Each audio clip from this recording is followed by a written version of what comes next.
Nous allons lire de l'Évangile Saint-Luc, 3e chapitre, verset 1. Chapitre 3, Évangile selon Saint-Luc, chapitre 3, verset 1.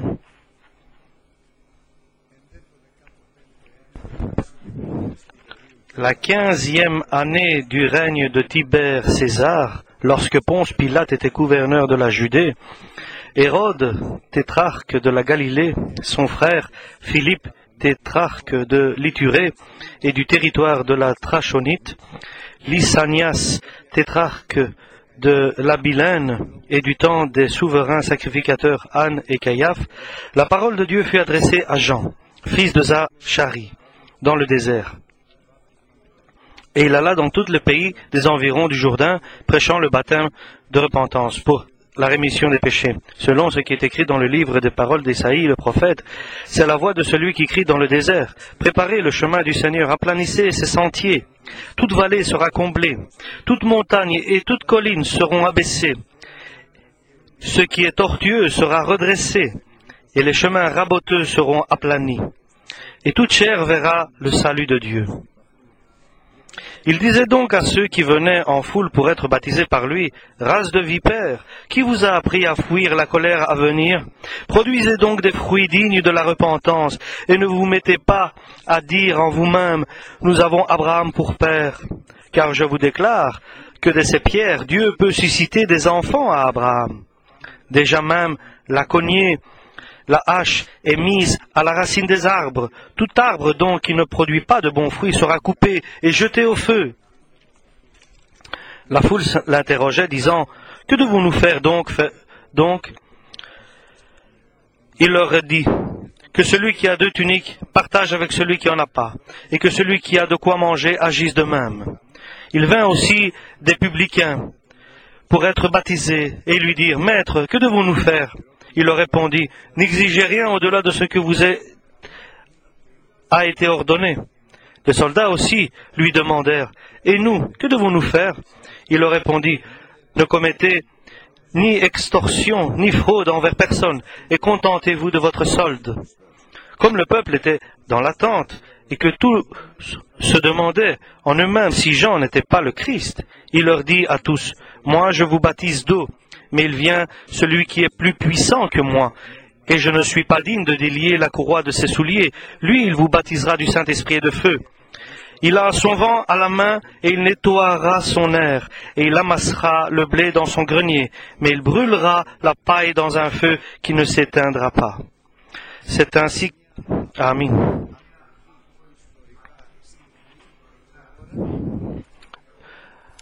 À une époque bien précise, l'œuvre du Seigneur commence glorieusement.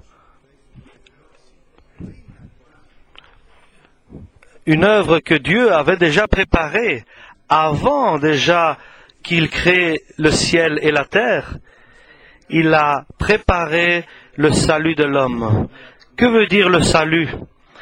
C'est-à-dire, par la parole et par le Saint-Esprit, Dieu va changer la nature de l'homme, puisqu'il est un être qui est destiné pour assoupir la colère de Dieu, et il va transformer l'homme qui était prêt à être guidé par le Saint-Esprit, et il va être enseigné par Jésus lui-même, et une transformation totale et complète, une œuvre du ciel céleste et une œuvre unique, et aucune sagesse ne pouvait prendre en compte et s'imaginer ce qui allait arriver. Aucune sagesse ne peut penser et s'imaginer ce que Dieu lui-même allait devenir idem et allait prendre la forme humaine et allait abandonner sa gloire et il allait devenir obéissant lui-même, Jésus, comme un être humain, selon toute chose, selon la volonté du Père qui l'a envoyé, et à la fin, le Saint Dieu, qui est devenu chair, qui est devenu un homme, et il est devenu un homme parfait. Et il a été sous la malédiction, il a pris toute la malédiction sur la terre, et il a pris tous les péchés de tout le monde sur lui. Il n'y a pas de parole humaine pour exprimer ce qui s'est passé, nous devons être reconnaissants pour l'œuvre qui a été faite pour chacun de nous personnellement. Et ça a été fait pour notre situation qui était à plaindre, et Dieu est venu pour nous sauver.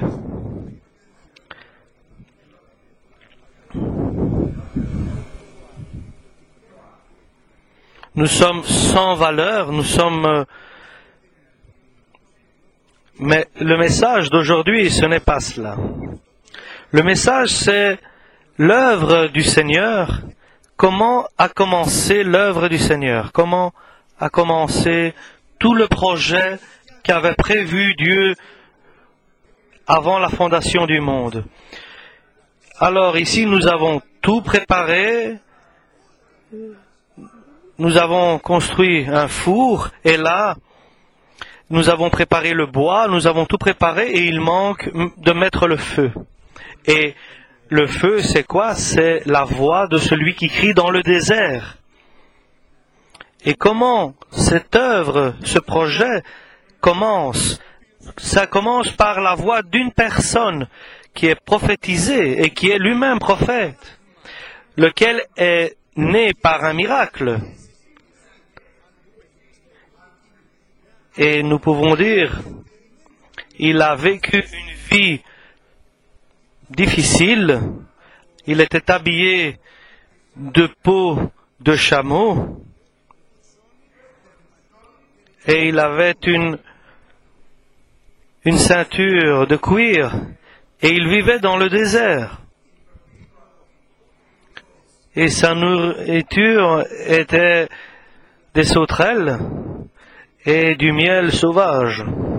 Et ça, c'était sa vie à Jean le Baptiste.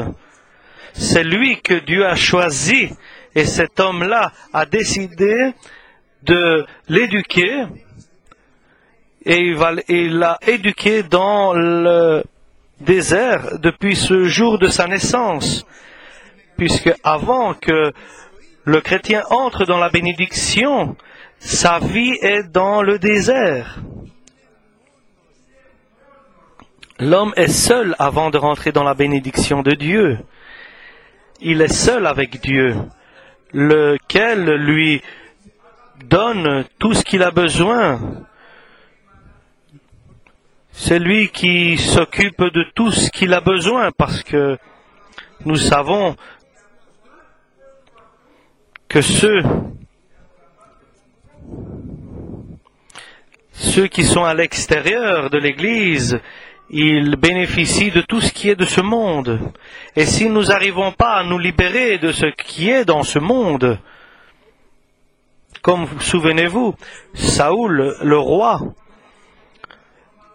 avant David. Ah non, ici il parle de l'apôtre Paul qui s'appelait Saoul d'abord, et après on l'a appelé Paul. Il s'appelait Paul. Il est revenu à Jérusalem après des années.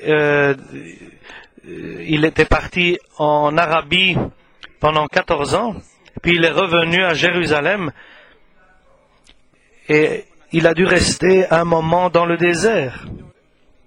Le Seigneur veut que nous soyons un moment, que nous soyons seuls pour qu'il puisse nous approcher.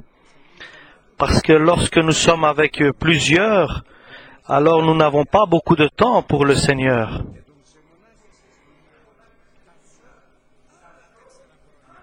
Et il est parti encore 4 ans. Le Seigneur lui a demandé d'aller là, à Tars, pendant 4 ans.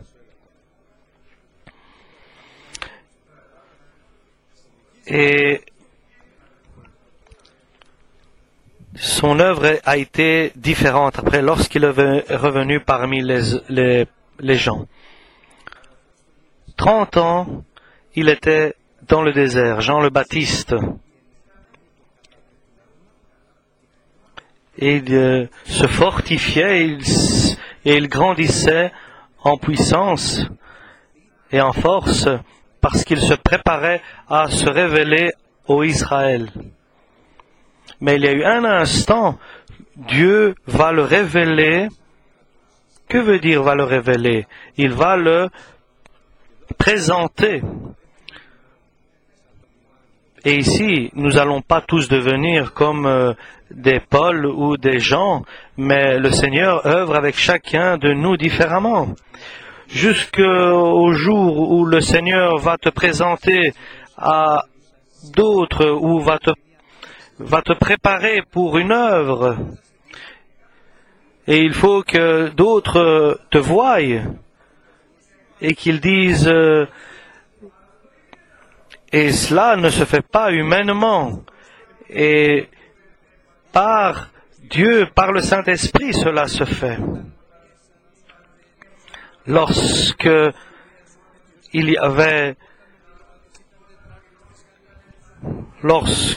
Hérode était tétrarque de Galilée et d'autres personnages étaient au pouvoir dans ces régions, tout est prêt. Il suffit de mettre le feu à toutes ces branches pour que tout commence à prendre feu. Et c'était un pays qui n'avait une grande frontière. Tout l'Empire romain était un pays et c'était la paix romaine avec une langue. La langue grecque que Dieu a dispersée dans toute la terre et a fait connaître par Alexandre le Grand. Tout est prêt. Si Dieu ne prépare rien, n'attends pas que Dieu ne te présente pour son œuvre qu'il a préparée. Si tu ne laisses pas Dieu qu'il prépare tout, n'attends pas qu'il te présente et qu'il te révèle au monde. Et tu as travaillé inutilement. Tu t'es préparé inutilement. 30 ans, Jean le Baptiste était dans le désert, il mangeait des sauterelles et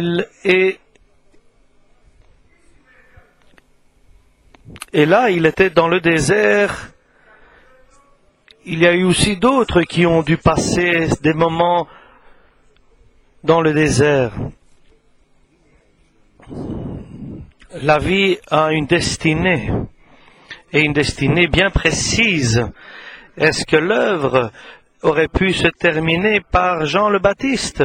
Oui, si Jean abandonnait sa vie dans le désert et il allait dans la volupté de ce monde et qu'il se mariait et qu'il vivait sa vie, et quelle œuvre le Seigneur allait faire? Il allait préparer quelqu'un d'autre, parce que l'œuvre du Seigneur ne s'arrête pas.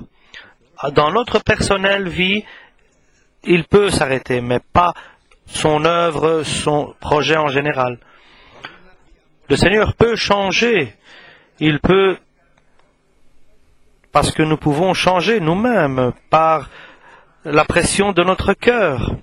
Et le Seigneur, qu'est-ce qu'il demande de notre part?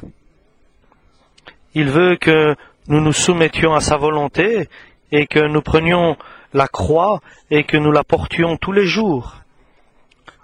Parce que sinon, c'est inutile de suivre le Seigneur.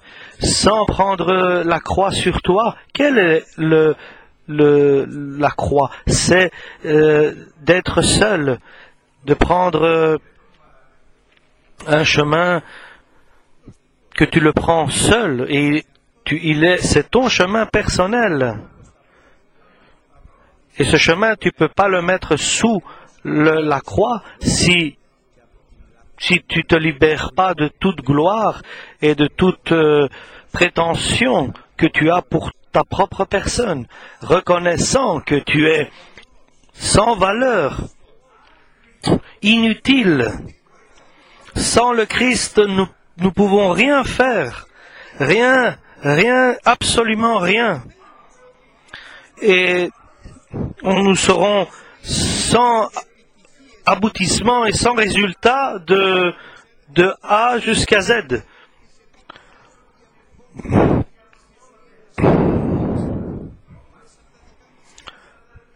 Dans notre vie, Dieu m'a montré que nous arrivons à rien et nous n'avons pas de résultat s'il n'est pas avec nous. Et là, nous voyons une tour qui est faite de sable. Celui qui a construit cette construction ici, mais lorsqu'il y a un peu de vent qui souffle sur cette tour qui a été construite avec du sable, elle se détruit, elle tombe et il y a une déception totale. Alors je me souviens, je faisais une tour avec des cartes à jouer et je mettais par-ci, par-là et j'étais prêt à le terminer et j'étais dans l'étonnement de ce que je réussissais. Quel important je suis et c'est vrai que c'était pas facile à faire. Ce que je réalisais là, c'était un exploit. C'était et lorsqu'elle a ouvert la fenêtre, il y a eu du vent qui a soufflé et le château de cartes est tombé par terre. Et vous savez comment j'ai senti? Je me suis senti déçu, et j'ai compris ce que veut dire la déception dans ce monde, de voir le fruit de tes mains ou le fruit de ton travail soit détruit en un instant, voir ce que toi tu as fait et tu étais devant,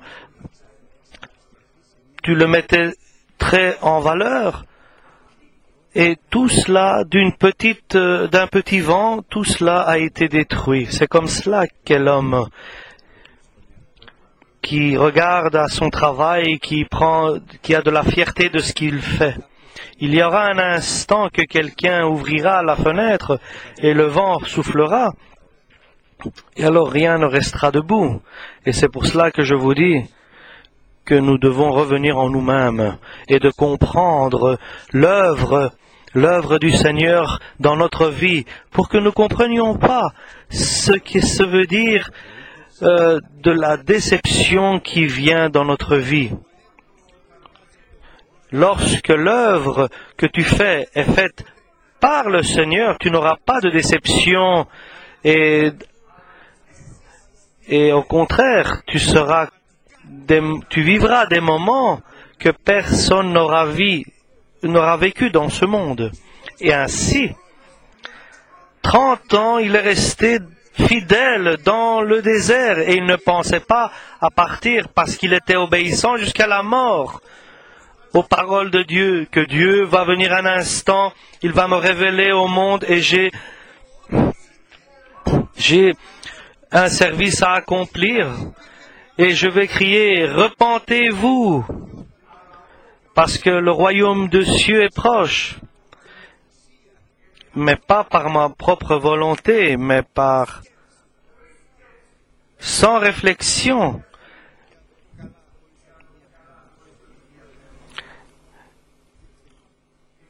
Et il y a eu un instant l'instant est arrivé. La parole a été annoncée à Jean. Tout le monde viendra vers toi. Il est sorti dans le désert et il criait seul. Repentez-vous. Et il le disait à tous. Repentez-vous car le royaume des cieux est proche, est arrivé. Et le Père a attiré toutes personnes, et toute Jérusalem et tous les alentours venaient vers lui avec des cœurs préparés que Dieu avait déjà préparés au préalable, auparavant. Et il manquait de mettre le feu. Et toutes les cœurs étaient préparés. Et lorsqu'ils ont entendu que quelqu'un criait dans le désert pour le royaume de Dieu, alors tout le monde venait vers lui. Et savez-vous qui est? C'est celui qui vivait dans le désert, qui est le fils de Zacharie et d'Élisabeth. Savez-vous qui est-ce? Allons le voir. Et lorsqu'ils approchaient, leur cœur venait à préparer la repentance, à se préparer pour la repentance. Et il leur disait, baptisez-vous du baptême de repentance. Et ils accomplissaient directement la volonté de Dieu. Et cet homme, Dieu, a préparé un peuple pour accepter celui qui allait venir après, donc Jésus. Le premier sermon était « Repentez-vous ». Et il disait que celui qui vient après moi est plus grand que moi, il est plus puissant que moi. Moi, je vous baptise d'eau, mais lui, il viendra vous baptiser de Saint-Esprit. Et tout le monde a appris qu'il y avait quelqu'un qui allait arriver. Et leur cœur s'ouvrait après la repentance. Et l'Écriture nous dit, le peuple attendait, les foules attendaient, et ils disaient dans leur cœur, qu'est-ce? Peut-être est-il le Christ, le Messie? Et Jean disait, non, je ne suis pas le Christ, je ne suis pas non plus le prophète. Qu'es-tu donc alors? Est-ce que tu es un ange de Dieu qui est envoyé? Non, je ne suis pas un ange. Qu'es-tu donc? Je suis la voix qui crie dans le désert. Voilà ce que je suis. Mais je voudrais que Dieu nous apporte dans cette région pour que nous voyions un homme qui était dans le désert, qui était sauvage et qui criait et tout le monde venait vers lui et l'écoutait. Il avait des disciples et les disciples parlaient aussi et il les enseignait, il les éduquait pour celui qui allait venir. Avec la parole de Dieu, il préparait les autres parce qu'il parlait par le Saint-Esprit, Jean le Baptiste, et que les cœurs soient préparés pour un instant bien précis. Et un instant bien précis, Jean, dans la présence de Dieu, et moi je vous dis aujourd'hui un message de Dieu, avec toute certitude, d'oublier les tours de cartes, de sable, et d'entrer dans la présence de Dieu et d'attendre les moments uniques que Dieu a préparés dans sa présence pour chacun de nous lorsqu'il viendra le temps qui est destiné.